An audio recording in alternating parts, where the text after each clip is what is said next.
Dapat terdengar ya suara saya? Ya, Kak.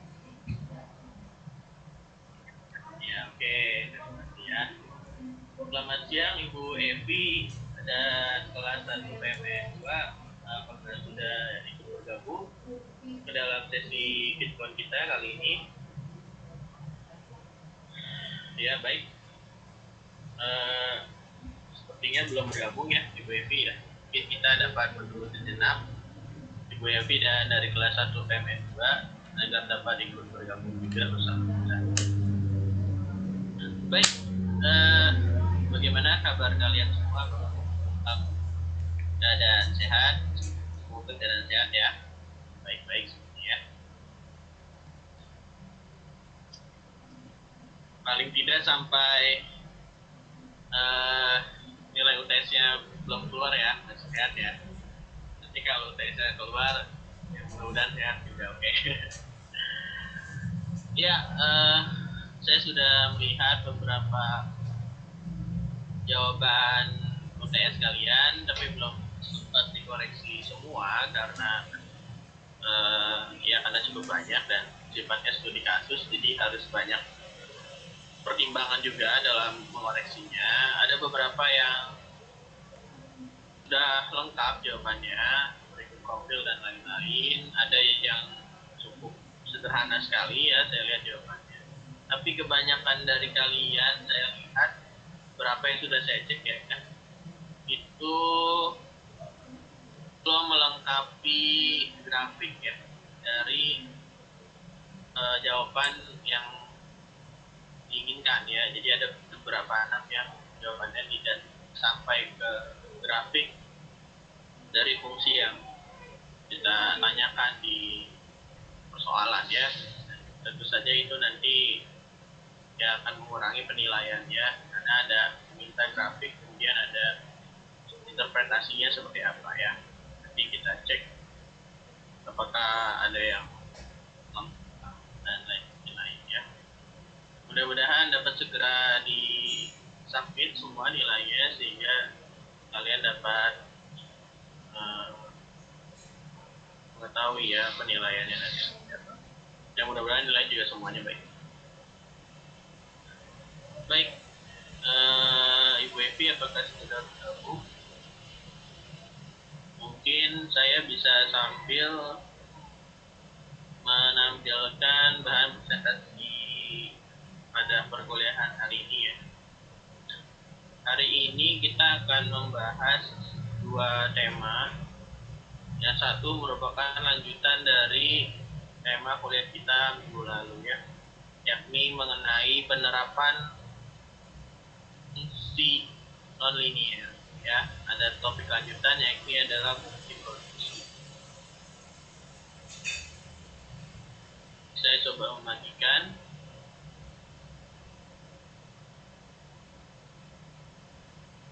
Yang namanya sama kayak saya di sini,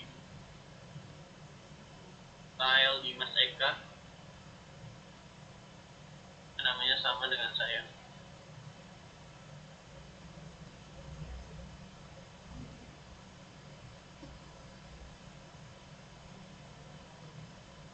Baik, apakah sudah tampil di layar kalian materi presentasi saya hari ini? Sudah, Pak. Sudah, Ya. Pak. Oke, baik. Ya, terima kasih ya. Tapi ini saya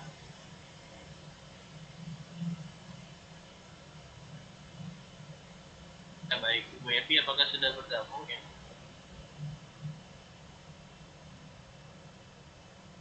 Sudah ya?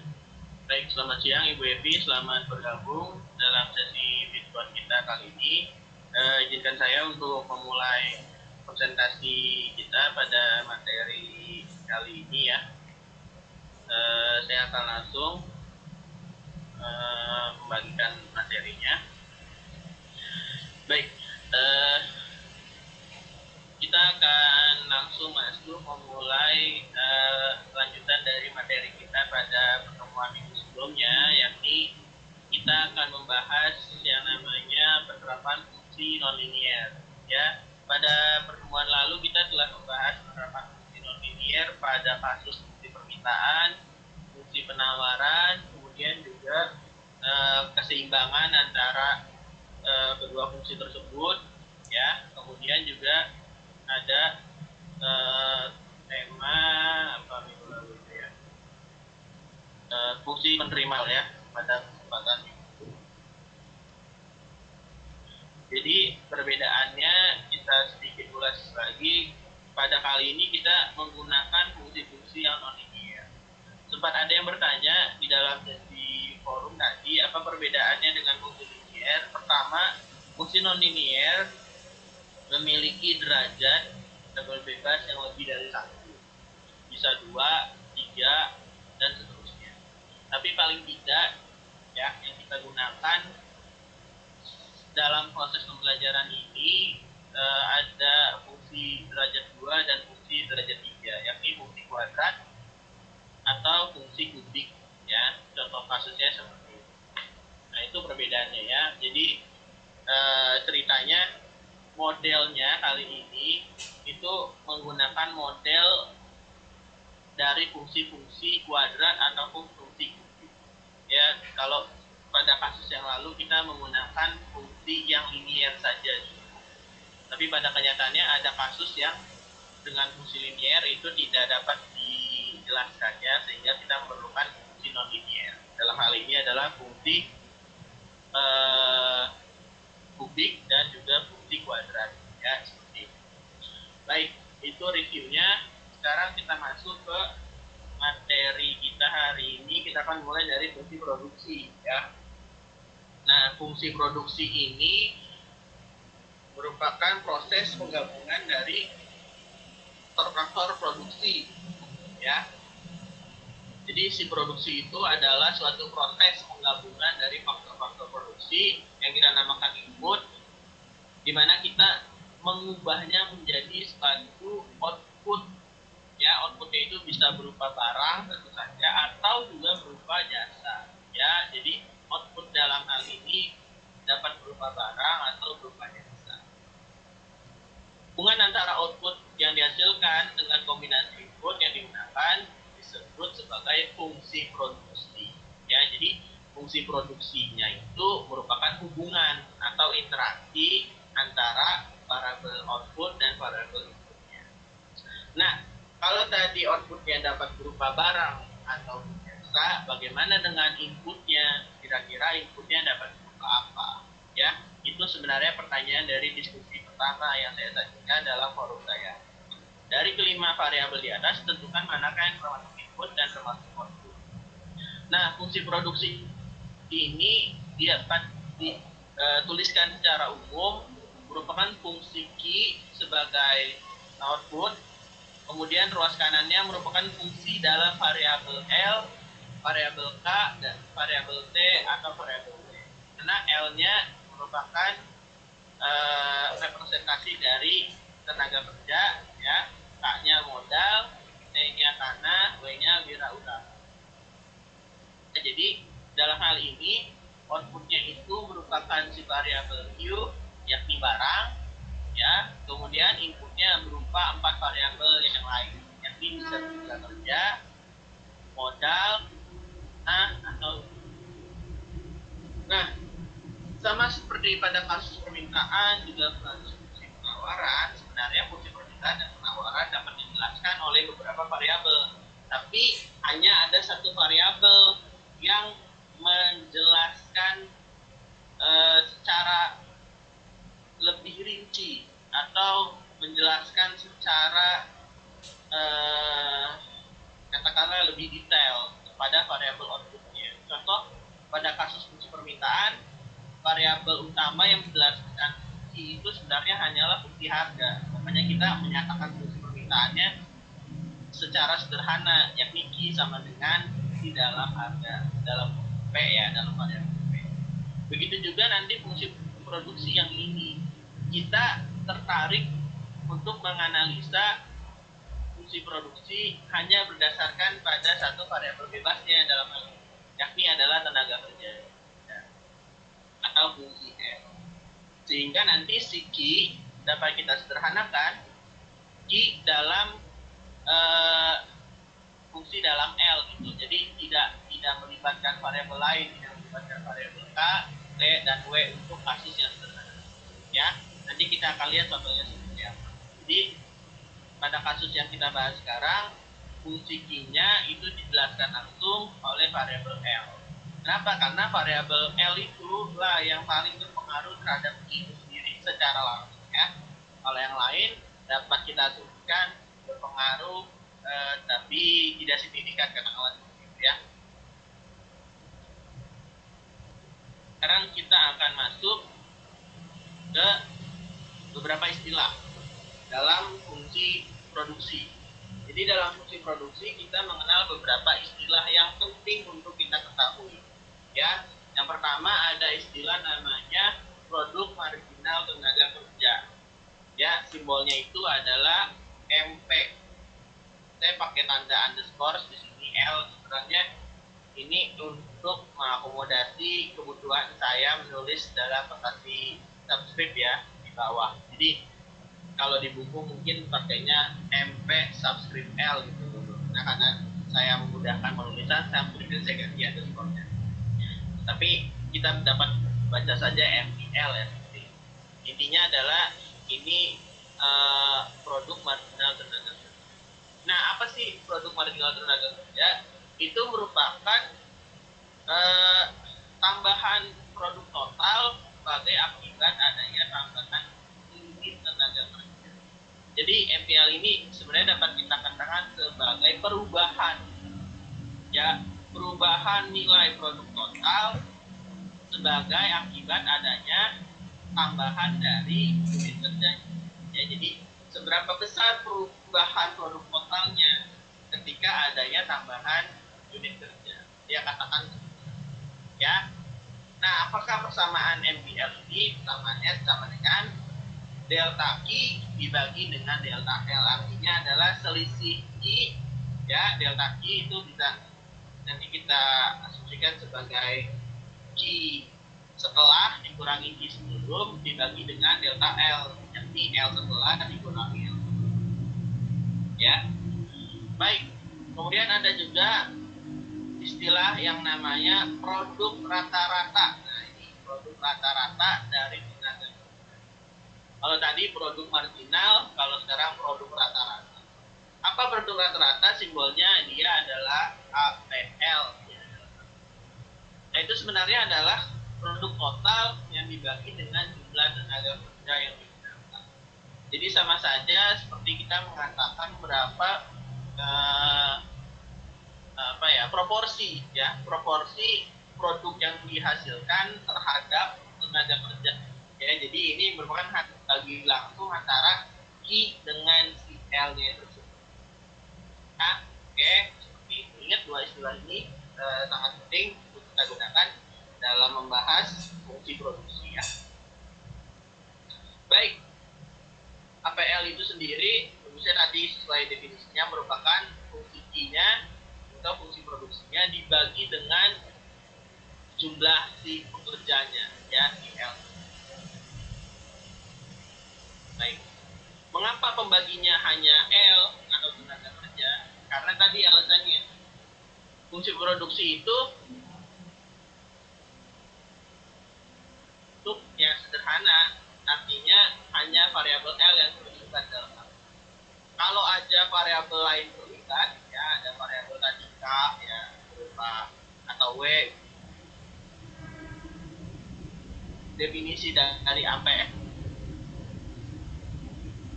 Jadi karena kita asumsikan hanya variabel L yang berpengaruh langsung terhadap I, berarti MPL dan APL-nya juga dipengaruhi oleh hanya variabel L ya.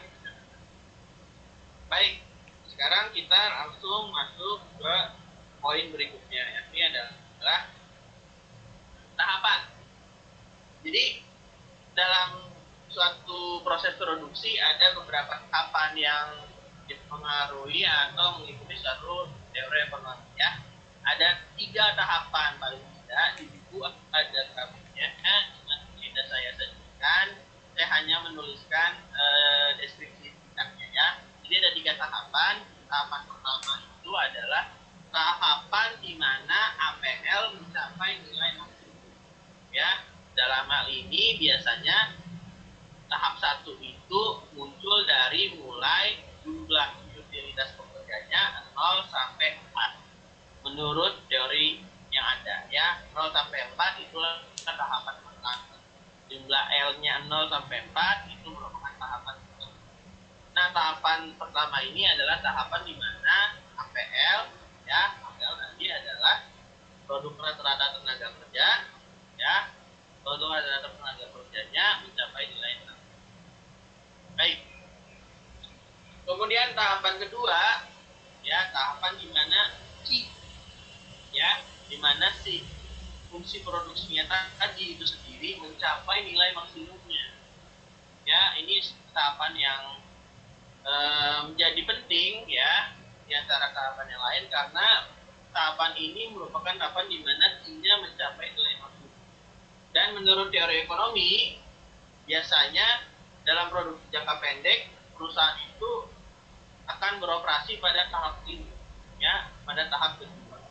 Oke. Nah, alasannya adalah jadi pada tahap ini selain karena Q-nya mencapai maksimum, itu dipengaruhi langsung oleh APL-nya. Jadi tahapan 1, tahapan di mana APL-nya telah mencapai nilai maksimum. Setelah tenaga kerja rata-ratanya maksimum, otomatis di tahap berikutnya dia akan mulai menurun, ya, berarti di tahapan kedua APL-nya akan turun. Tetapi Q-nya ini mulai akan mencapai maksimum. Nah, Q maksimum ini merupakan atau terjadi ketika, ya, MPL-nya, ya, tadi MPL itu adalah marginalnya itu tadi dia menyentuh nilai 0, ya. Jadi produk marginal tenaga kerjanya menyentuh nilai 0. Nanti kenapa 0 nanti akan kita jelaskan atau kita lihat alasannya ketika kita membahas, ya, nanti akan dilihat. Nah, tahap ketiga, tahap di mana telah terjadi penurunan output. Ya, wajar karena tahap kedua tadi Q-nya sudah mencapai maksimum. Setelah maksimum tentu berangsur-angsur dia akan menurun, ya. Nah, itu alasan juga kenapa dia mulainya di tahap kedua. Kenapa? Karena tahap ke-1 dia baru mulai, tahap ketiga tentu saja dia sudah menurun, ya. Berarti secara rasional suatu perusahaan akan memulai beroperasi pada tahapan yang kedua. Ya, baik. Kita akan masuk ke contoh kasus. Sampai sini suara saya apakah masih terdengar dengan baik? Sebelum saya lanjutkan, nanti, ya. Baik. Sebelum saya masuk ke contoh kasus, apakah ada yang ingin ditanyakan terlebih dahulu? Jika ada, saya akan tampung dulu pertanyaannya. Tapi jika tidak, saya akan langsung menjelaskan contoh kasus. Silakan, apakah ada yang ingin ditanyakan? Mungkin ada? Sebelum? Ya, baik. Kalau begitu, saya tunggu, ya, pertanyaannya sambil saya membahas contoh kasus. Oke, sekarang misalkan suatu perusahaan mempunyai fungsi produksi jangka pendek sebagai berikut. Nah, jadi ada fungsi di sini Q, ya, fungsi produksinya ini sama dengan 132L ditambah 30L kuadrat dikurangi L pangkat. Dilihat di sini I-nya merupakan kubik, ya. Kenapa kita bilang fungsi kubik? Karena variabel bebasnya, ya, ini L, variabel bebasnya ini paling tinggi derajatnya 3. Kita katakan dia adalah fungsi. Nah, ini merupakan contoh fungsi yang nonlinear. Makanya judul kuliah ini adalah penerapan fungsi nonlinear. Kenapa fungsinya sekarang nonlinear? Ya, karena alasannya dalam hal ini fungsi produksi, ya, ini fungsi produksi itu berdasarkan pengamatan, berdasarkan data, berdasarkan produksi ini cocoknya mengikuti suatu fungsi kubik. Hanya dengan asumsi-asumsi tersebut, kita dapat menyatakan fungsi produksinya ke dalam fungsi. Jadi alasannya seperti itu. Ini merupakan contoh penerapan waktu awal kita kuliah bicara tentang bagaimana membangun model matematik yang berkaitan dengan bidang ekonomi dan lain-lain. Ya, jadi sebenarnya ketika kita langsung tiba-tiba diberikan fungsi produksinya sama dengan I bla bla bla bla, kok fungsi produksinya kayak gini ya? Nah, itu sebenarnya bukan tanpa sebab. Jadi berdasarkan teori, berdasarkan estimasi, berdasarkan data, fungsi yang tepat untuk menerjemahkan fungsi produksi yaitu tidak lain adalah. Nah, masalah nilainya, nilai parameternya, nilai koefisiennya, ya, nilai konstantanya, tentu saja itu berdasarkan pada data-data yang ada, ya. Misalkan saja suatu perusahaan dia produksinya dalam setahun sekian, kemudian tahun berikutnya sekian, tahun berikutnya sekian. Nah, dari data-data itu ternyata setelah diplot membentuk suatu fungsi kubik tertentu yang nilai-nilai parameternya memenuhi pertama, ya, katakanlah. Jadi ada alasan mengapa fungsi produksi ini berupa fungsi kubik. Nah, sekarang katakanlah fungsinya sudah diketahui, ya, untuk memperluas penggunaan, yakni 132L tambah 32 tambah 30L kuadrat dikurangi L kuadrat. Nah, dengan I menyatakan jumlah output per bulan dan L menyatakan jumlah pekerja. Nah, ini lihat. Jadi yang mempengaruhi I itu hanya variabel L. Jadi variabel tadi W, D, dan lain-lain itu kita simpan. Nah, karena asumsinya variabel L lah yang paling berpengaruh terhadap. Pertanyaannya pertama, pada tahap 1, ya, pada tahap produksi pertama, tahap 1, berapa jumlah pekerja yang digunakan dan berapa jumlah output yang dihasilkan, ya. Jadi ini pertanyaannya pada tahap 1, ya, kita garis bawahi. Pada tahap 1 berapa sih jumlah pekerja yang digunakan, kemudian berapa jumlah output yang dihasilkan.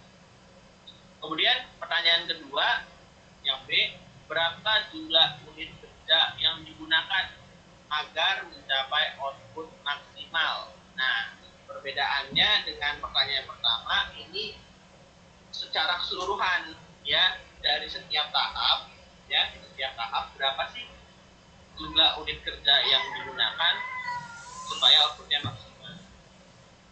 Jadi ini terjadi di seluruh tahapan, ya. Nanti akan lihat. Yang C, setelah kita tahu unit kerja yang membuat output maksimal, tentu kita tanyakan berapa output maksimal. Baik, kita akan coba jawab. Yang pertama, jumlah pekerja yang digunakan dan jumlah output yang dihasilkan pada tahap pertama. Oke, pada tahap pertama kita analisa dulu. Tadi tahap pertama, menurut teorinya, ya, ini tahap pertama, kita kembali lagi. Tahapan di mana APL-nya mencapai nilai maksimum. Nah, ini kita garis bawah. Di tahapan ini, tahapan di mana produk rata-rata tenaga kerjanya, ya, produk rata-rata tenaga kerjanya mencapai nilai maksimum atau si APL-nya itu mencapai nilai maksimum. Kalau begitu, kita mulai bekerja dengan mencari fungsi APL-nya atau tenaga kerja rata-rata. Bagaimana mencari APL? Tadi berdasarkan definisi, APL itu sama dengan fungsi produksi dibagi dengan L-nya. Ya, ini yang saya blok. Jadi APL sama dengan I-nya, fungsi produksi itu dibagi dengan L. Nah, sehingga kita dapatkan APL-nya sama dengan fungsinya 132 ditambah 30X dikurangi L kuadrat, ya. Jadi setelah Q-nya kita bagi dengan L, kita dapatkan APL-nya sama dengan 132 tambah 30L minus L kuadrat. Setelah kita mengetahui fungsi APL, ya, kemudian kita ingin tahu berapa jumlah pekerja yang digunakan dalam satu. Atau sama saja kita ingin mengetahui berapa sih tenaga kerja rata-rata maksimum yang digunakan pada tahap satu. Berarti sama saja kita diminta untuk memaksimumkan fungsi ini, fungsi APL. Ya, jadi ketika kita diminta untuk mencari jumlah pekerja di tahap 1, sama saja kita ditanya dengan berapa jumlah tenaga kerja rata-rata maksimum, yang tidak lain adalah si APL itu sendiri di tahap 1. Ya, kenapa Pak baru di tahap 1? Karena menurut teorinya APL terjadi maksimum itu di tahap 1. Oke, sekarang kita akan memaksimumkan APL ini. Ada dua cara. Ada menggunakan rumus, ya, dengan mencari titik puncak dari fungsi kuadrat ini. Ini fungsi kuadrat ya, sekarang APL-nya, yakni 132 tambah 30L minus L kuadrat. Ini fungsi kuadrat. Kita bisa mencari titik puncaknya dengan menggunakan rumus. Ya, ada di buku. Tapi selain pakai rumus, kita juga bisa pakai teori lain. Nah, kebetulan teorinya sekarang sudah diajarkan, yakni tentang derivatif atau turunan, ya, yang nanti materinya akan kita bahas. Nah, karena materinya sudah kita lampirkan dan nanti akan kita bahas, jadi boleh kita bahas. Ya, caranya bagaimana? Untuk mengetahui nilai maksimum dari suatu fungsi dengan menggunakan turunan, kita dapat mencari turunan pertama dari fungsi tersebut. Ya, ini saya highlight ya, turunan pertama dari fungsi tersebut. Nah, ingat di materi berikutnya nanti atau yang sudah ada di pembahasan kalian, turunan pertama itu simbolnya pakai tanda aksen ya di atas ya, tanda kutip bacanya aksen, atau kita bacanya APL aksen, artinya adalah turunan pertama dari si APL. APL-nya apa Pak? APL-nya itu fungsinya yang tadi dia kata. Ini 132 tambah 30L minus L kuadrat. Nah, untuk memaksimumkan ini, kita turunkan dia. Kemudian kita buat ruas kanannya sama dengan 0.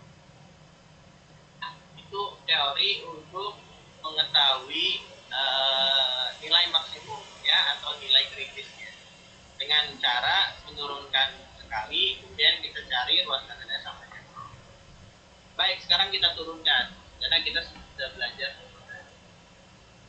132 ditambah 30L minus L kuadrat akan kita turunkan. Caranya kita cari masing-masing turunan. 132 diturunkan karena ini konstanta, ya, diturunkan terhadap L.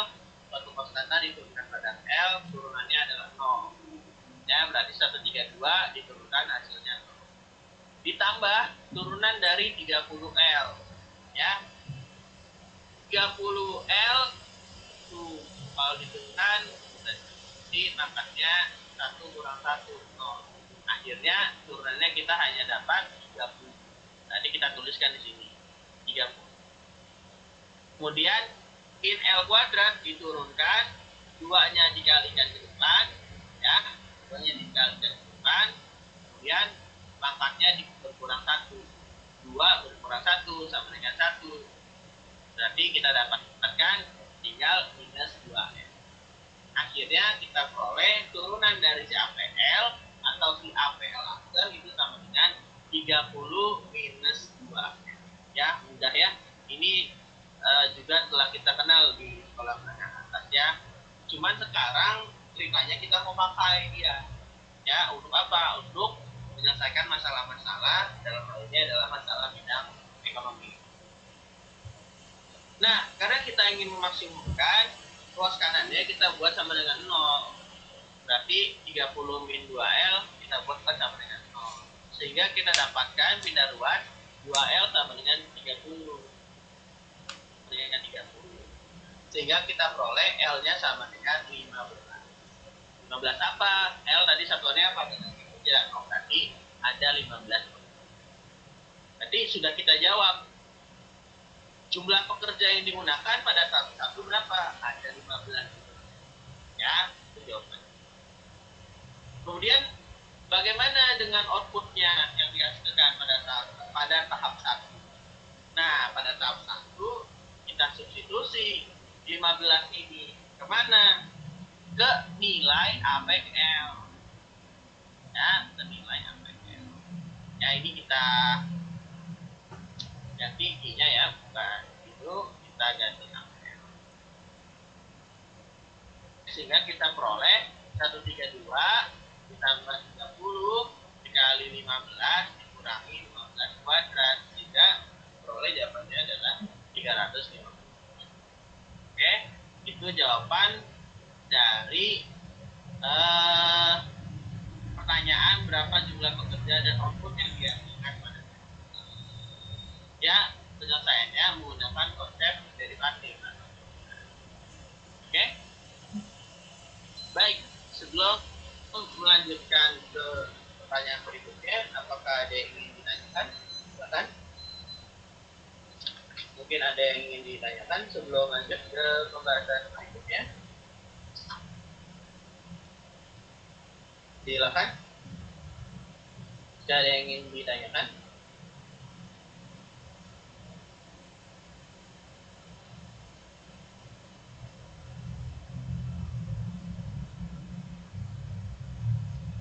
Jika tidak, saya akan langsung ke pembahasan yang B. Apakah sudah tampil slide-nya yang berikutnya? Sudah? Ya, baik.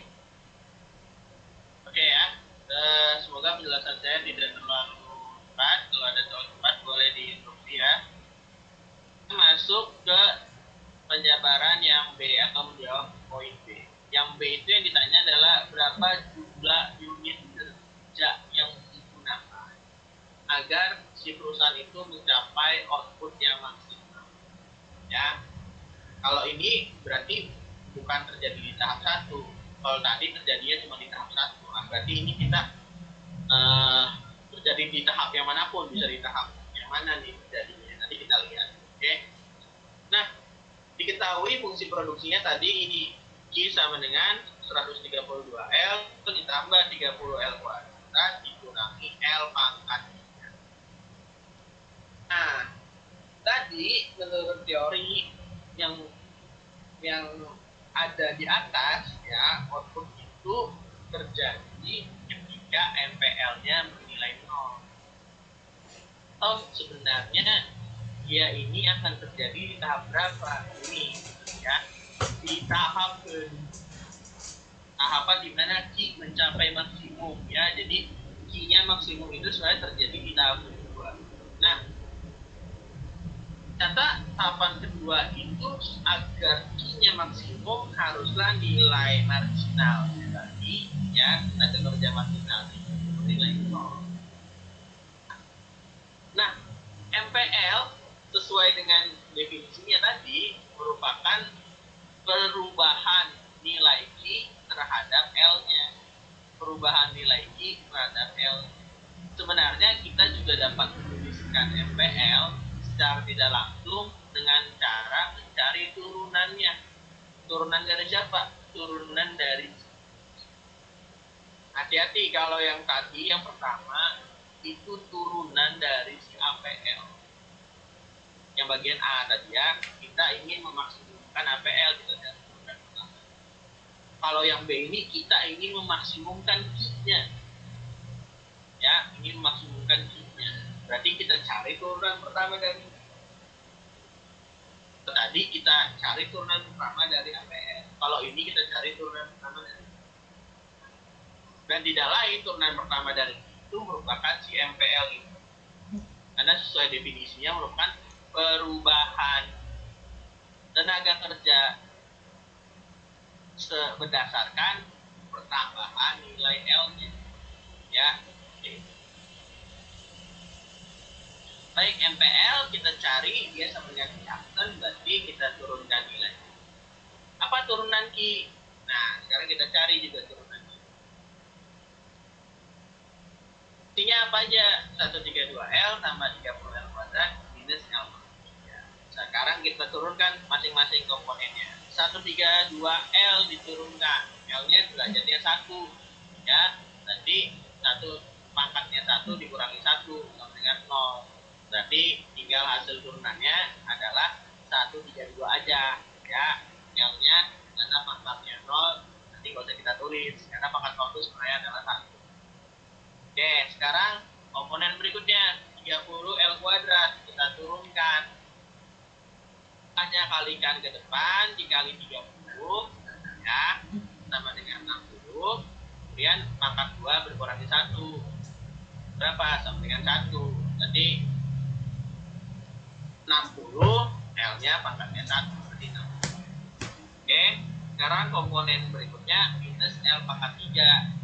3-nya dikali ke depan ya ini ya, kemudian pangkatnya berkurang 1 ya, jadinya pangkatnya 2 sekarang.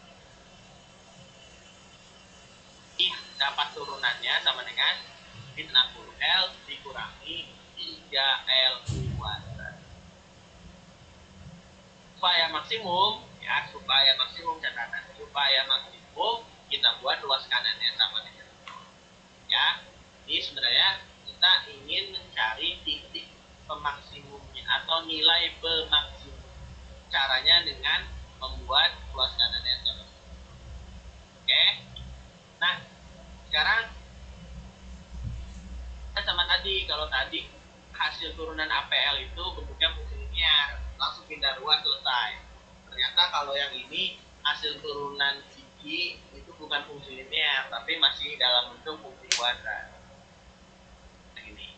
Berarti kalau fungsi kuadrat kita ingin cari solusinya atau faktornya, berarti kita faktorkan dulu dia. Ya, seperti pembahasan yang lalu kita mencari atau memfaktorkan fungsi kuadrat untuk mencari solusi. Ya, ini membutuhkan skill sampai didapat faktornya seperti berikut. Ya, intinya kita juga dapat mencari langsung dengan rumus ABC itu ya. Kalau dulu ada di SMA pakai rumus ABC juga bisa. Kalau mau sabar difaktorin juga bisa. Tapi ada yang memang tidak bisa difaktorkan langsung. Berarti kita harus mau nggak mau pakai rumus ABC. Ya, kebetulan ini bisa difaktorkan. Setelah difaktor, sekarang kita dapat faktornya atau kita tuliskan ulang jadi L tambah 2 dikali L minus 22 sama dengan 0. Nah, ini kita peroleh berarti faktornya atau solusinya L sama dengan minus 2 atau L sama dengan 22. Artinya minus 2 atau 22 yang dapat membuat si fungsi ini bernilai 0. Nah, pertanyaannya kita mau pakai yang mana? Ya, apakah L-nya min 2 atau L-nya 22? Di sini kayaknya L-nya sama dengan yang 22. Kenapa nggak dipakai L-nya sama dengan 2? Saya kira kenapa jawabannya? Apa kita pakainya L yang 22? Apa? Nah, Karena L yang tahu minus jawabannya? 2 hasilnya minus. Karena L yang minus 2 hasilnya? Kenapa nggak boleh 2. minus? Iya, kenapa nggak boleh? Karena kan itu dicari untuk mencarinya Q maksimum, Pak. Iya, tapi kan ini min 2 ini juga merupakan pembuat 0 atau faktornya dari si fungsi kuadrat ini. Pertanyaannya mana yang mau dipakai, min 2 atau 22? Keduanya sama-sama membuat 0 dari persamaan kuadrat ini. Artinya keduanya sama-sama solusi. Tapi kita pakainya L yang 22. Berapa? Nah, kira apa ya alasan yang paling logis dari ini? Karena kalau min 2 pekerjaannya Karena minus. Kalau min 2 pekerjaannya jadi minus. iya. Karena Nah, siapa yang jawab tuh? Namanya siapa? Vanes, Pak Vanes. Oh, Vanes. Ya, kata Vanes, L-nya min 2 pekerjaannya jadi minus. Atau sama saja dengan mengatakan tidak mungkin L-nya tuh bernilai negatif, ya. Tidak mungkin L-nya bernilai negatif. Loh, kenapa nggak mungkin? Ya, karena L-nya itu representasi dari variabel tenaga kerja. Jadi haruslah kita ambil nilai L yang positif. Ya, jadi tidak ada maknanya kalau kita pilih L-nya 2. Masa tenaga kerja nilainya negatif 2, apa maknanya? Jadi pemilihan L-2 ini tidak tepat, ya, karena tidak sesuai dengan makna variabel L itu sendiri, yakni tenaga kerja. Berarti kita pilihlah L yang berarti yang L-nya min 2 nggak dipilih, ya nggak usah dipilih. Kenapa? Ya kan karena ini tulisannya atau. Kalau atau salah satu cukup, ya belum dua-duanya. Boleh kita pilih L min 2, boleh kita pilih L 22. Karena L min 2 nggak mungkin, ya pilih yang 22. Ya, itu alasannya. Dipilihlah L sama dengan 22 berdasarkan perhitungan tadi. Artinya jumlah pekerja yang memaksimumkan si Q ini, berapa jumlahnya tadi berdasarkan perhitungan? Itu adalah 22. Jadi supaya Q-nya maksimum, ya, kita pakai jumlah pekerjanya sebanyak 22 orang, 22 pekerja. Ya, Pak, bukannya kalau makin banyak pekerja nanti outputnya makin besar? Belum tentu. Ya, belum tentu. Tergantung kepada fungsi yang diberikan. Dalam hal ini fungsinya kan mengatakan 132L tambah 30L kuadrat minus L pangkat 3 berdasarkan observasi.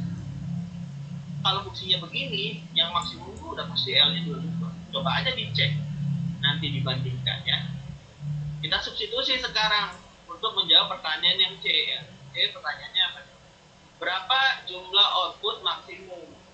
Nah, kalau output maksimum terjadi ketika pekerjaannya 22 tadi, karena 22 itulah yang akan memaksimumkan nilai Q. Nanti kita substitusi 22 ini kemana? Ke Q. Ya, jangan salah. Substitusinya ke Q. Nah, Q-nya adalah persamaan outputnya atau total produksinya. Tadi kita substitusi sekarang. Ganti L-nya nih sekarang sama 22. Kali 22 ditambah 30 dikali 22 kuadrat kurang 22 pangkat. Hasilnya adalah 670,76 unit kata-kata. Nah, kalian bisa cek bersama-sama. Coba bandingkan kalau pekerjaannya ditambah, katakanlah 25 atau 23 atau 24. Apakah kalau pekerjaannya 23, 24 atau 25 akan menghasilkan Q yang lebih besar dari 676? Pokoknya dipastikan tidak. Coba aja kalau percaya. Karena kita sudah hitung-hitung. Ternyata yang maksimum itu L-nya adalah 20.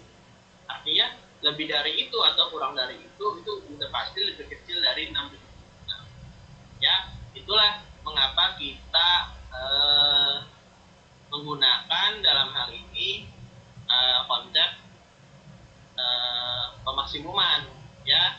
Jadi kita cari dalam hal ini menggunakan teori turunan.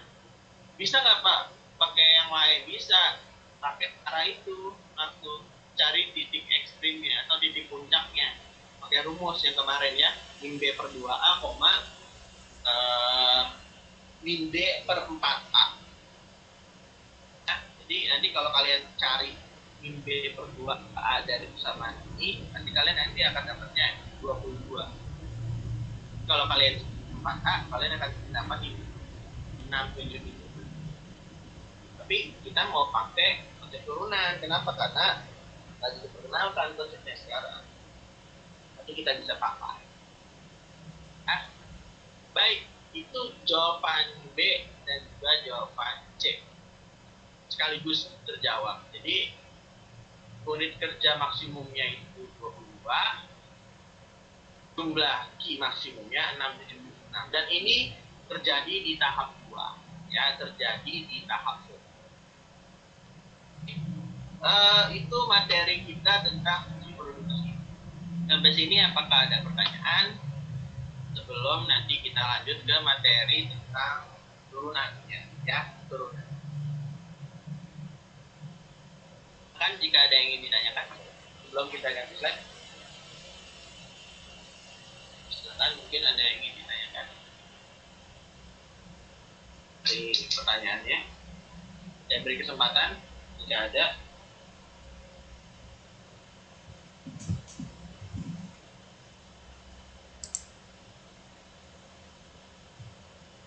Pertanyaannya tentang ya seputar ini ya, atau mengapa cek turunan pertama dan lain-lain, silakan ditanyakan. Atau mungkin ada pertanyaan di ini apa kolom chat, saya cek ya.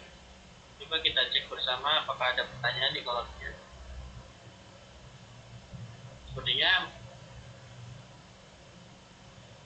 silakan, ada yang ingin ditanyakan agar kuliahnya lebih aman, biar nggak minus. Apa itu biar nggak minus? Lebih besar hasilnya kalau pakai 22. Lebih besar hasilnya kalau pakai 22. Masa udah dicek kan kalau 22 hasilnya lebih besar? Kalau nilai L-nya lebih dari 22 apakah lebih besar? Disubstitusi ke kiri.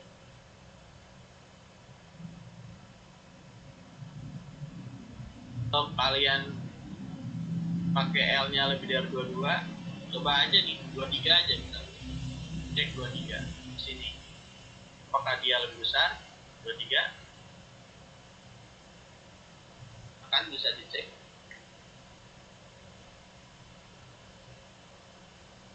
Apakah dengan mensubstitusi 23 kita akan dapat nilai L, nilai Q ya, apakah lebih besar? Bisa dicek. Kita akan bandingkan. Tapi kan solusinya cuma 22. Kita mau bandingin, bener nggak kalau 3 itu akan lebih besar nilai Q? Harusnya tidak, karena berdasarkan perhitungan maksimumnya itu L-nya 22. Nah, coba aja pakai 23, tapi substitusinya ke Q ya, ke Q substitusinya. Ini nggak lebih besar dari 6 ini. Ini bisa diklarifikasi ya. Silahkan dicek. Kalian substitusinya 23 nih ke sini, apakah hasilnya lebih besar dari 22? Dicek ya. Belum tentu lebih besar, kenapa? Karena lihat di sini nih nilai. Silakan, siapa nih? Pak, Vanes Pak, kenapa substitusinya ke Q bukan ke L? Iya, maksudnya gini, yang diganti L-nya, substitusinya ke fungsi Q. Substitusinya ke fungsi Q. L-nya diganti 23 kan? Fungsi Q-nya itu kan fungsi produksi. Iya, L-nya diganti 23. Kan kita mau ngecek ceritanya, jangan-jangan L yang lebih besar membuat Q-nya lebih besar. Jangan-jangan pekerjanya ditambahin makin banyak, nanti Q-nya juga makin banyak, kan gitu. Sugesti kita katakanlah seperti itu. Apakah benar? Coba aja kalau mau ngetes, karena setelah kita hitung berdasarkan teori, berdasarkan perhitungan ya, dengan memanfaatkan kaidah turunan tadi, kita tuh dapat nilai L yang paling gede harusnya hanyalah 22. Jelas kenapa kita nggak bisa sembarang pilih L yang lebih gede. Kenapa? Karena lihat nih, variabel Q ya, si fungsi Q ini, variabel bebasnya L-nya ini mengandung tanda minus L pangkat 3. Akibatnya apa? Kalau kita sembarang pilih L sangat besar, ini kan tandanya minus akan mengurangi nilai Q.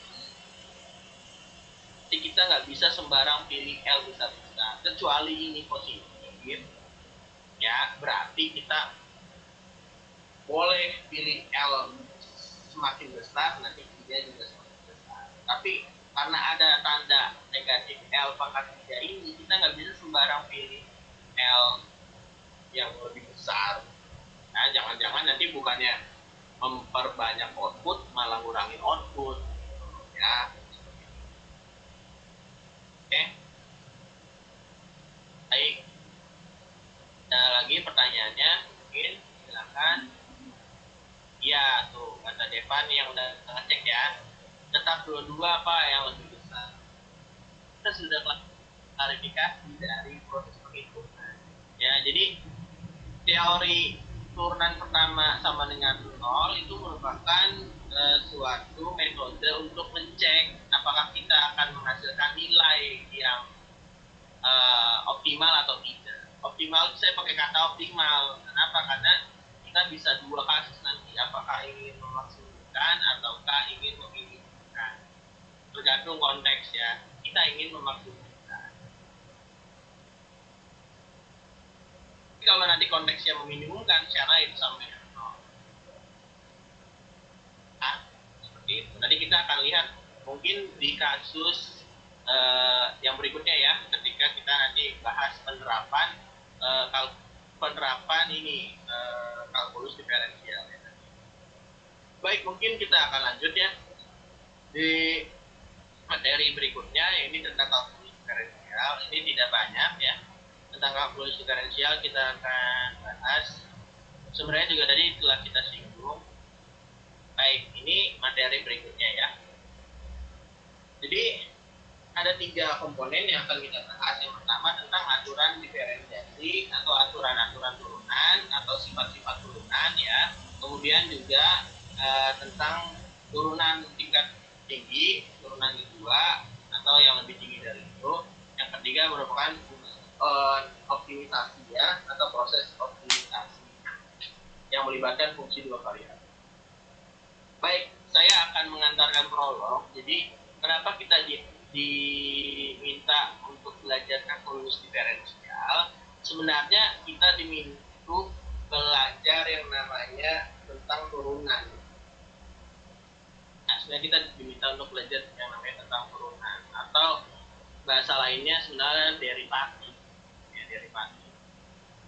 Nah, istilah lain diferensiasi itu sebenarnya nanti lebih tepat konteksnya ketika kita akan berkenaan dengan integral. Jadi itu temenan nih. Jadi kalau kita bilang kalkulus, ketika kita nyebut satu namanya kalkulus, kalkulus itu terbagi ke dalam 2 komponen besar atau topik besar. Yang pertama adalah turunan, yang kedua adalah tentang integral. Nanti setelah ini kita juga akan belajar tentang integral. Sekarang kita belajar dulu yang namanya tentang. Nah, turunan itu simbolnya pakai ini. Simbolnya itu bisa pakai D kecil F, kemudian garis bawah DX. Ini sebenarnya bukan tanda bagi ya. Jadi maknanya itu bukan DF dibagi DX ya. Tapi ini sebenarnya maknanya adalah turunan fungsi F terhadap fungsi X.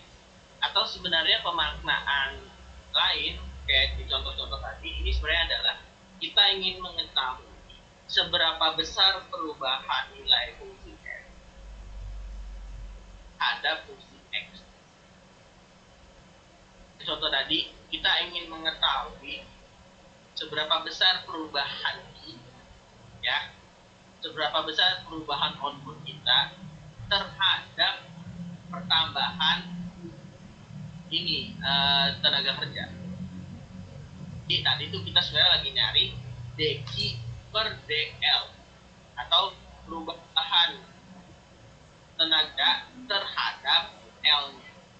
L-nya dalam hal ini adalah kita tadi sudah pakai. Nah, itu simbolnya DF DX ya. Bacanya bukan bagi ya ini ya, tapi DF per DX boleh bacanya.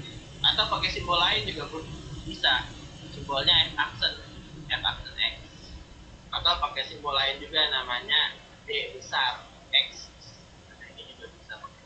Ya, terserah nanti pakai yang mana, tapi kayaknya kita nanti lebih familiar pakai yang pertama atau yang kedua. Nah, di dalam aturan-aturan diferensiasi banyak sebenarnya sifat-sifatnya atau aturan-aturannya atau varian dan lain-lain. Tapi sementara nih yang kita banyak gunakan itu aturan pangkat. Makanya saya cuma nuliskan di sini aturan pangkat. Kenapa? Karena saya mau fokus kepada aturan turunan, kemudian penggunaannya pada materi kita apa. Sebenarnya kalau bicara tentang turunan nanti penggunaannya banyak sekali ya. Tapi kita menyederhanakan itu supaya kita tidak pusing hanya dengan turunannya. Jadi kita langsung aja masuk ke konteks kita.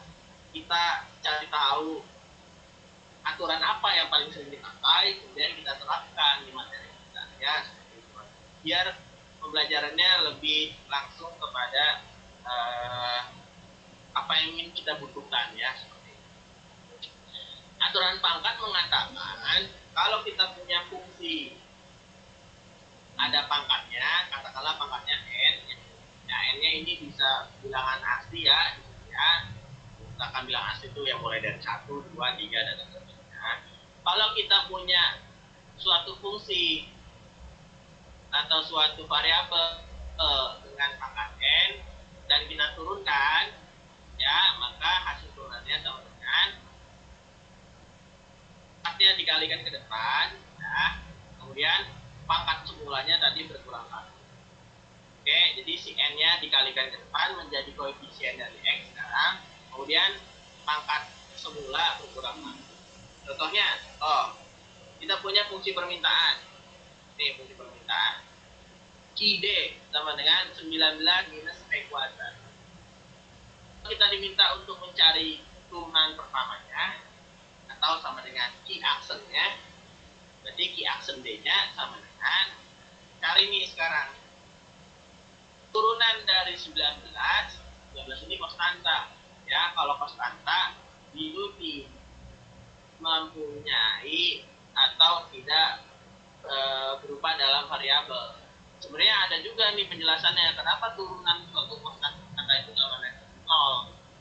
Jawabannya nanti pakai pembuktian limit ya, ada dengan limit nanti. Tapi itu nggak saya sajikan lah karena terlalu bisa sebenarnya, tapi nanti terlalu panjang ya maksudnya. Jadi kita cukup pahami aja, pokoknya kalau konstanta dibanding 0 udah selesai.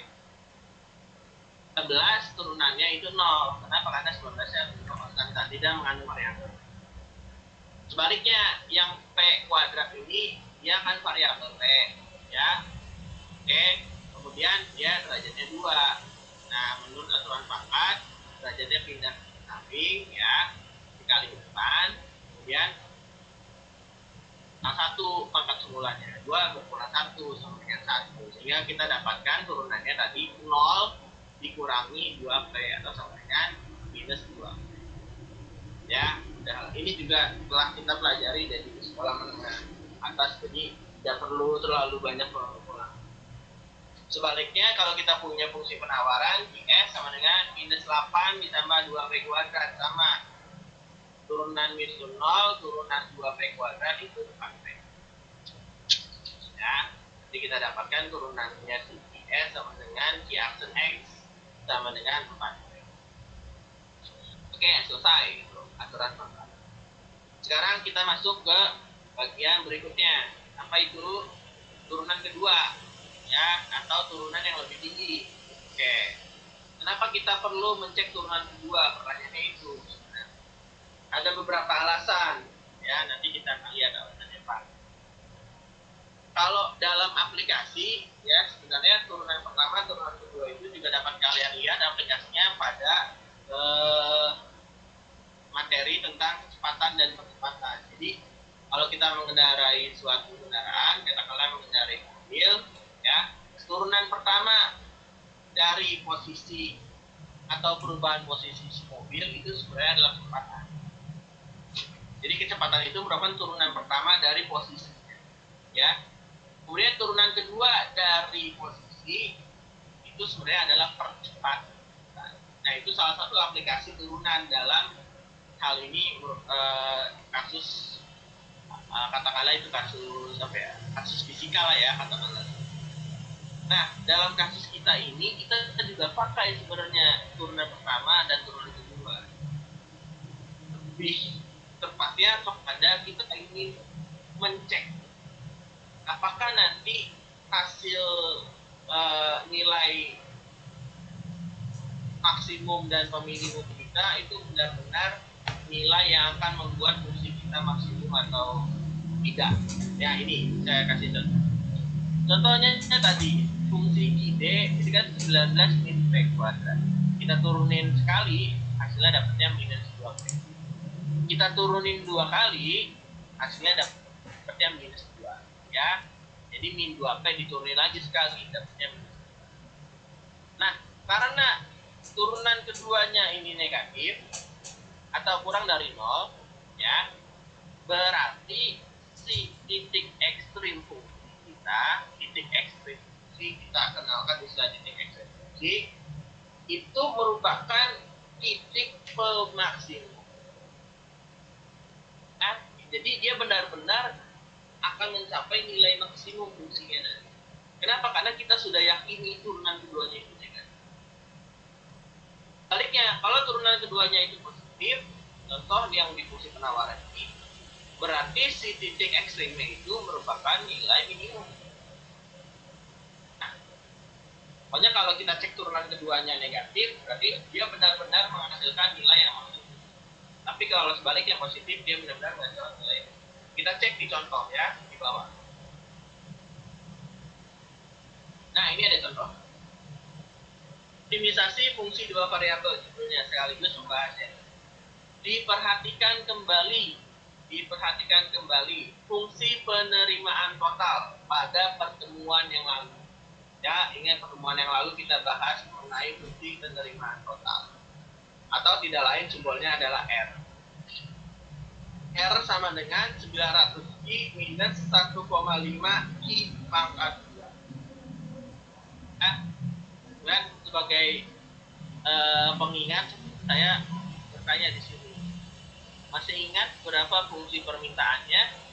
Nah, masih ingat, berarti kalau kita tanya fungsi penerimaannya sekian, diinginkan fungsi permintaannya, kita bisa mencari dengan membagi ya. Ini caranya. Jadi, fungsi permintaan itu tidak lain adalah fungsi penerimaan dibagi dengan I-nya. Jadi, 900I min 1,5 kuadrat dibagi sama dengan 900 minus 1,5. Ya, ini sebenarnya adalah fungsi permintaan. Nah, kenapa ditanyain ya? Apa ngulas kembali aja apakah kalian ingat hubungan antara fungsi permintaan dengan fungsi penerimaan total ya. Nah, kembali ke konteks.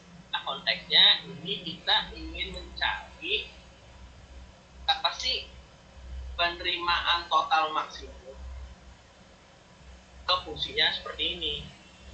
R sama dengan 900I dikurangi 1,5 kuadrat. Kita sebenarnya ingin mencari tahu berapa sih penerimaan total maksimum kita. Berapa sih income maksimum yang dapat kita peroleh ya kalau fungsi penerimaan kita seperti ini. Nah, cara menjawabnya tadi dengan menggunakan turunan. Boleh nggak Pak pakai yang rumus titik ekstrim itu? Boleh, tapi karena kita sekarang udah diajarkan turunan, kita mau ceknya pakai turunan. Kita turunkan sekali ya, ini diturunkan sekali, kita dapatkan turunan 900 itu sama dengan 900. Turunan 1,5 Q kuadrat adalah 2 dikalikan 1,5, hasilnya 3, 2 berdua. Dan kita peroleh turunan dari si R-nya adalah 900 minus 3. 900 minus 3Pi, kanannya kita buat sama dengan 0. Kenapa Pak? Supaya kita dapat mencari nilai kritisnya atau titik kritis. Kita ruas 3Pi sama dengan 900. Kita bagi dengan 3, sehingga kita dapatkan Q-nya sama dengan 300. Nah, sebenarnya kita ini belum benar-benar yakin apakah si 300 ini benar-benar akan membuat fungsi itu maksimum. Jangan-jangan membuat fungsi itu minimum.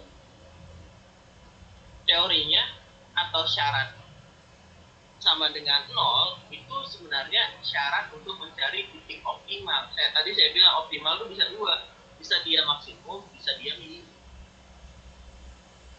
Kalau gitu yang mana? Apakah dia membuat maksimum atau dia membuat minimum? Nah, cara meyakinkan kita itu tadi dengan cek turunan kedua. Ya, kita cek turunan kedua, ini 900 min 3Q, kita turunin lagi sekali. Berarti 900 diturunin, itu 0, min 3Q diturunin jadi min 3. Nah, min 3 itu kurang dari 0. Negatif. Berarti kita tahu turunan keduanya bernilai negatif berdasarkan teori yang tadi. Jika turunan keduanya negatif, berarti benar-benar yakin kalau si titik optimalnya ini, si 300 ini, itu merupakan pemaksimumnya. Atau benar-benar dapat membuat R itu menjadi maksimum. Bukan yang minimum. Bagaimana ketika dicek turunan keduanya itu sama dengan positif, berarti dia bukan pemaksimum tapi dia adalah pemaksimum. Apakah ada contohnya? Nanti kita ketemu di contoh di kasus B. Nah, setelah kita dapat Q-nya 300, kita substitusi balik kemana? Ke R, karena kita ingin tahu penerimaan total yang maksimum. Kita substitusi 900 dikali 300 dikurangi 1,5 dikali 300 kuadrat. Hasilnya sama dengan 135.000 rupiah. Ya, katakanlah satuannya rupiah. Ya, karena penerimaan total ini berarti satuannya berupa uang ya dalam hal ini. Jadi kita dalam perhitungan ada yang satuannya memang nggak ditulis, ada juga yang ditulis. Kalau hasil akhir ditulis nggak apa-apa, tapi kalau dalam perhitungan kita nggak perlu tulis Rp 300 di substitusi ya, karena akan menimbulkan keraguan. Ya, itu adalah bahasan kita tentang diferensiasi ya. Kita belum masuk ke kasus penerapan yang minggu depan kita akan bahas tentang penerapannya, banyak penerapannya ya. Ini sebenarnya hanya pengantar nih, bagian ketiga ini pengantar untuk mengetahui terapan dari kalkulus diferensial. Dalam hal ini terapannya dalam kasus diferensial. Itu yang dapat saya sampaikan. Akan jika ada yang ingin ditanyakan, boleh terkait materi kita dua ya hari ini, kalkulus diferensial dan penerapan fungsi nonlinear. Silakan jika ada yang ingin ditanyakan, boleh bertanya. Materi kita sudah habis Pak. Ya dari saya. Pak. Ya silakan. Kalau misalnya yang min 3 itu merupakan 3, berarti dia lebih besar dari 0. Kalau itu berarti di 300 itu nggak menentukan itu sebagai maksimum dong. Nah, terus berarti kalau cari gimana lagi? Nggak cari gimana lagi. Kalau ternyata kamu tadi dapatnya turunan keduanya positif ya. Positif itu kan nggak mesti 3, ya 2, 1,5, 100, pokoknya positif lah. Kalau ternyata turunan keduanya positif, berarti hasil yang kamu dapat itu adalah minimum atau titik optimal kamu tadi itu berupa titik yang minimum ya. Nah, terus cari maksimumnya gimana jadinya? Berarti gini, itu kan minimum. Fungsi itu ya, fungsi itu merupakan memang fungsi yang punyanya nilai minimum. Apakah dia punya nilai maksimum? Ya punya. Caranya substitusi ke dalam fungsinya nanti. Ya, biasanya gini, kalau kita bekerja pada fungsi kuadrat, ini kan fungsi kuadrat ya. Fungsi kuadrat nih, yang R-nya ya, yang saya promosi fungsi kuadrat. Fungsi kuadrat yang nilai A-nya, ini A-nya ya, si 1,5 ini kan nilai A ya. Kalau di fungsi kuadrat kan persamaan umumnya AX kuadrat tambah BX tambah C. Kalau nilai A-nya negatif, ya kan berarti terbukanya ke bawah. Kalau terbuka ke bawah, sudah teori berarti dia nanti punyanya fungsi atau dia punyanya nanti nilai maksimum. Agar kita benar-benar yakin dia itu nilai maksimum, cek itu tadi saya pakai turunan. Nanti ketika kamu ternyata bekerja pada fungsi kuadrat yang nilai A-nya tidak negatif, tapi nanti yang kamu akan dapatkan itu adalah si fungsi yang mempunyai nilai minimum. Nah, untuk meyakinkan kamu, ya, apakah dia benar-benar minimum, kamu cek turunan kedua. Jadi, fungsi ngecek turunan kedua itu sebagai bentuk apa? Double check lah, katakanlah. Double check, bener nggak sih kalau dia itu nanti nilainya peminimum atau dia itu pemaksimum. Perkara kamu tahu berapa Pak nanti nilai maksimumnya, kalau ternyata saya dapatnya nilai minimum, ya kamu bisa cek ke dalam nilai fungsinya langsung. Contohnya misalkan nih, saya ganti ini bukan negatif tapi tandanya positif. Terus kamu bertanya, Pak, berapa sih nilai minimum dari fungsi R ini? Atau berapa nilai maksimum dari fungsi R? Kira-kira jawabannya berapa? Apa nilai maksimum? Kalau tadi waktu ini tandanya negatif, kita sudah bisa jawab. Pak, waktu tandanya ini negatif, berapa nilai maksimumnya? Maksimumnya itu adalah 125.000. Tercapai ketika Q-nya 300. Sekarang kalau saya balik, saya ganti tandanya jadi positif. Nanti turunan keduanya pasti bukan ketiga nih, tapi turunan keduanya nanti adalah 3. Kalau nggak percaya cek aja. Q-nya min 300 Nah, jadinya. pertanyaan kamu. Oke, Q-nya min 300. Sekarang kamu cek apa namanya? Nilai maksimumnya berapa gitu kan yang tadi kamu tanyakan. Kalau dia ternyata turunan keduanya positif, berapa nilai maksimumnya? Nah, kira-kira kalau fungsinya kayak gini, itu berapa? Berarti masukinnya itu yang tiganya dong, nggak mungkin min 300 dong. Pakai yang positif dong. Yes. Ya, jadi gini, ketika kamu cari Q-nya pakai aturan ini, kebetulan kamu dapatnya kan min 300. Nah, Q min 300 kan nggak make sense dalam hal ini. Masa Q-nya min 300, ya kan? Berarti kan memang dalam hal ini itu tidak sesuai dengan konteks kita. Nah, jadi ini cuma mau jawab ini loh, Pak, kalau cek turunan kedua terus kita dapat nyari nilai maksimumnya berapa. Nah, itu kita bisa langsung cari kalau substitusi Q-nya ke sini. Berapapun kita substitusi Q-nya, kita akan dapat nilai R-nya yang maksimum. Caranya ya substitusi aja nilai Q yang paling besar. Sebesar-besarnya kita bisa substitusi. Nanti dapat nilai R-nya yang udah logis. Jadi dalam kasus awal ketika tanda ini negatif, ya ini fungsi penerimaan total yang negatif.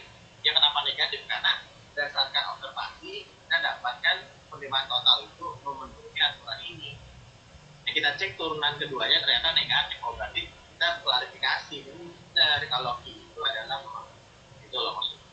Jadi kita nggak usah bingung dengan aturan cek turunan kedua, karena sebenarnya itu cuma untuk memastikan aja benar gak sih nanti dia itu nilainya membuat maksimum atau tidak, atau membuat minimum atau tidak. Berarti kalau misalnya tadi Q-nya itu minus 300, kita substitusinya itu yang min 300-nya itu gak jadi masalah. Kalau kamu dapat nilai Q-nya negatif kayak tadi, berarti yang jadi soal itu adalah rumus awalnya. Rumus awalnya itu tidak sesuai dengan kenyataan. Hanya gini, ketika kita menuliskan suatu fungsi itu nggak sembarangan. Kan tadi saya bilang berdasarkan observasi, berdasarkan estimasi ahli, berdasarkan pengamatan, kita dapat menerjemahkan fungsi penerimaan ke dalam formula ini. Kan tadi saya ambil contoh sembarang. Hanya ketika sepertinya aneh loh kok, masa nilai I yang optimalnya min 300, berarti itu tidak masuk akal. Artinya fungsi yang tadi saya kasih, ini kan sebagai contoh, kenapa saya ngasih ini, saya itu cuma mau ganti tanda kalau mungkin ketika saya ganti positif, nanti dapat turunan kedua kali itu positif, itu loh, saya mau ngasih kamu kayak ya kamu nggak perlu pusing substitusi kimia ya. Gimana? Terima kasih. Oke, terima kasih. Jadi kita tidak perlu khawatir loh, kok dapat kinya B300, berarti itu pasti ada yang tidak tepat dari perumusan awal, ya.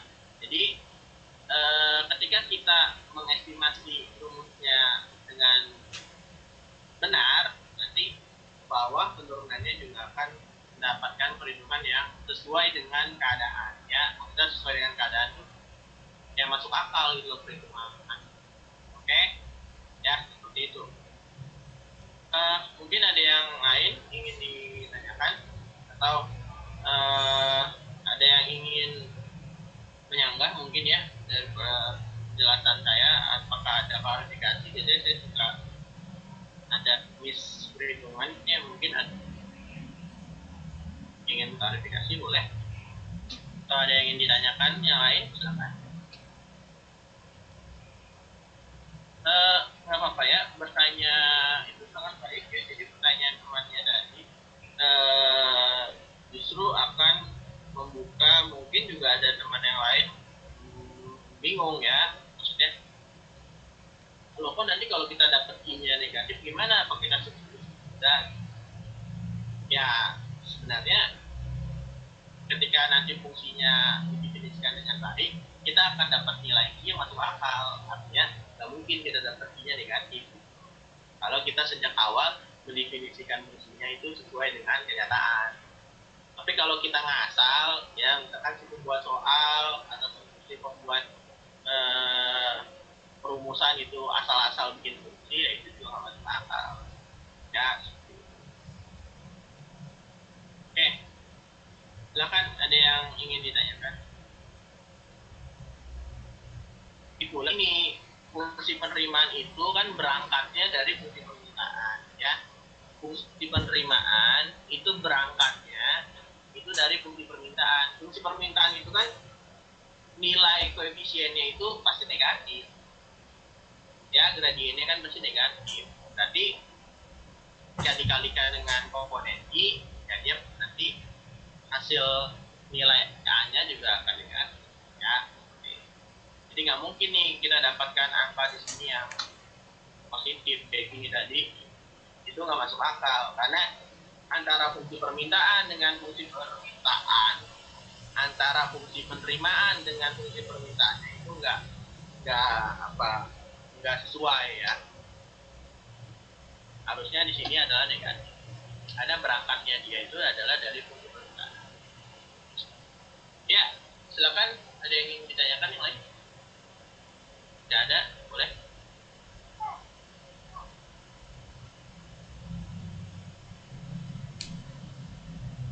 Ya, silakan. Ada yang ingin ditanyakan? Maaf ya, tadi bilang mungkin ada yang ingin ditanyakan lagi. Mungkin dari Bu Evi ada yang ingin dinambahkan, Bu? Mohon izin. Atau ada khawatir ada miss dari penjelasan saya terkait pertanyaan mahasiswa tadi, Bu? Bisa mungkin ada tambahan dari Bu Evi atau ada masukan, Bu? Silakan, Bu.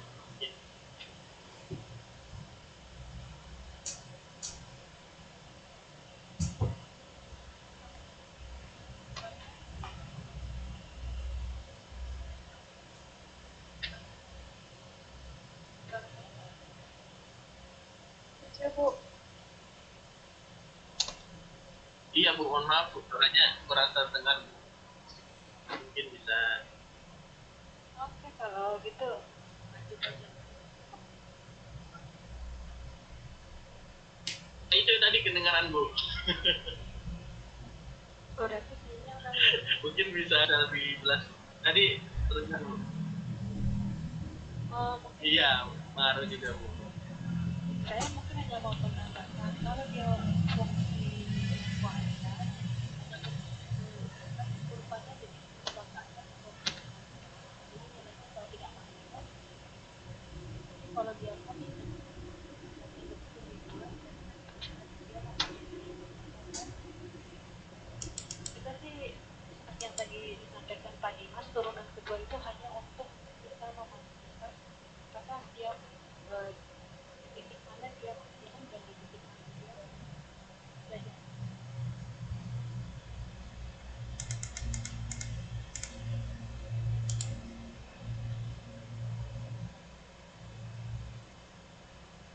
Iya, baik. Terima kasih Bu Evi atas bukannya untuk kita semua. Jadi Bu Evi tadi menambahkan jika fungsinya berbentuk fungsi kuadrat, dipastikan nanti ada dua jenis ya Bu ya. Tadi apakah fungsinya terbuka ke bawah atau terbuka ke atas. Kalau yang fungsinya terbuka ke bawah, berarti dia punya nilai maksimum. Kalau yang fungsinya terbuka ke atas, berarti dia punya nilai minimum. Tapi kalau nanti dia fungsinya bukan fungsi kuadrat, fungsi kubik, katakan saya, nanti dia berarti bisa punya dua kondisi kemungkinan. Apakah dia nanti bisa punya nilai minimum atau kapan dia juga punya nilai maksimumnya ya. Seperti itu. Baik, terima kasih Bu Evi. Kemudian ini ada yang bertanya, ini Mas saya mau bertanya soal fungsi produksi jangka pendek. Apakah untuk tahap 1, 2, dan 3 rumus yang digunakan? Jadi fungsi produksinya ikannya biasanya sudah diberikan kayak tadi ya. Fungsi produksinya I sama dengan apa gitu ya. Nah, fungsi produksi itu berlaku untuk di seluruh tahap, baik di tahap 1, tahap 2, atau tahap 3. Membedakan nanti ada beberapa istilah ya di dalam atau di setiap tahap tadi. Contoh di tahap 1 itu ada harga kerja rata-rata ya, APL itu yang nilainya akan maksimum. Berarti kita fokus kepada bagaimana mencari nilai maksimum dari APL ya yang terjadi di tahap 1. Nah, APL-nya sendiri punya formula dari Siki-nya tadi. Jadi APL dicari dengan cara membagi I dengan L ya. Jadi kita fokus kepada situ. Nanti di tahap 2 kita tertarik untuk mengetahui nilai maksimum dari Siki, karena menurut teori I itu akan maksimum terjadi di tahap 2. Nah, I-nya maksimum ketika MPL-nya bernilai 0. Jadi tahap 1, 2 maupun 3 dia tetap fungsinya seperti itu ya.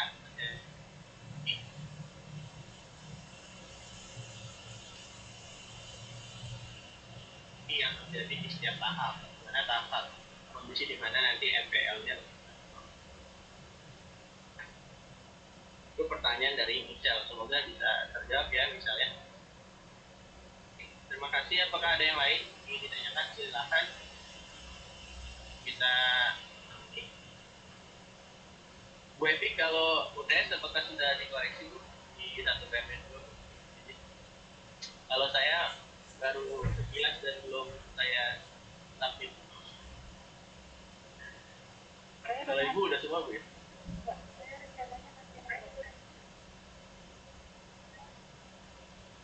Oh iya. Kira-kira ada gambaran bagaimana menilai bagus-bagus atau belum?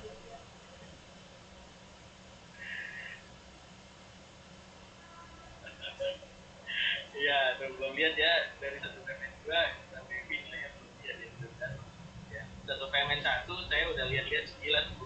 Ya, lumayan lah. Mudah-mudahan bagus ya. Ya, silakan apa ada yang ingin ditanyakan yang lain? Jika ada boleh. mungkin saya berikan kesempatan, jika tidak ya kita akhiri sesi Discord kita ya. Nanti kita lanjutkan, mungkin ada beberapa yang ingin ditanyakan, mungkin bisa di forum. Saya beri waktu mungkin 1 menit 2 menit ini, jika ada yang ditanyakan. Yang lain ya, silakan. Atau ingin memberikan klarifikasi ya silakan, tidak apa-apa. Mungkin ada yang ingin ditambahkan. Minggu depan kita akan membahas penerapan dari diferensial ya. Kita tetap masuk ya hari Sabtu, jangan terlena karena itu mulai libur dari tanggal 28 ya, itu libur panjang seperti itu ya, 28, 29, 30 ya, tapi Sabtunya kita masuk ya, jadi tetap ada kuliah ya. Jadi khawatir kalian karena dari 28 nya libur jadinya lupa kalau tanggal 31 nya kita masuk seperti biasa ya. Dan sudah tersubmit semua minggu depan bilangnya, sehingga kalian dapat. Kalau Bu Evi di kelasnya apakah ada tugas harian Bu? Sedikit. Untuk hari ini ada, kayaknya mau mengingatkan kita kalau Ya.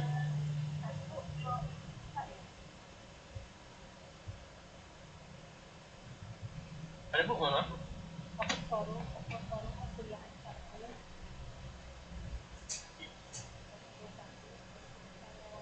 Ya.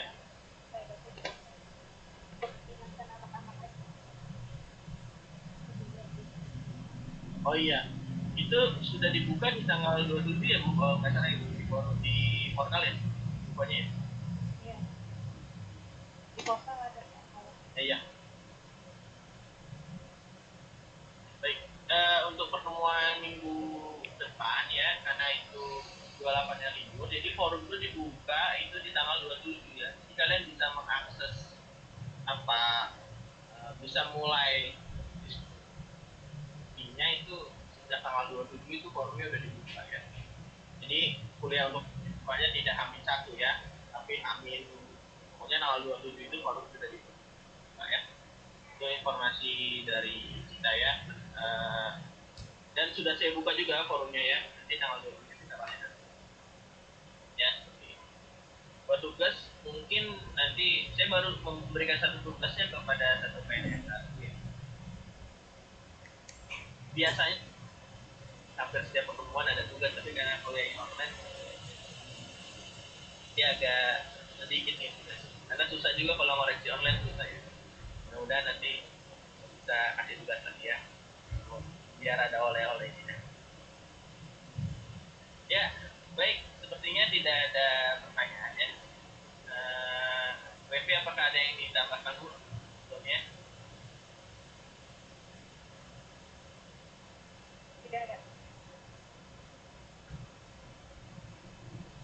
Ya, baik, terima kasih Bu Evi. Jika tidak ada yang ditambahkan, yang lain juga jika tidak ada yang ditanyakan, mungkin kita dapat akhiri sesi Discord kita ya.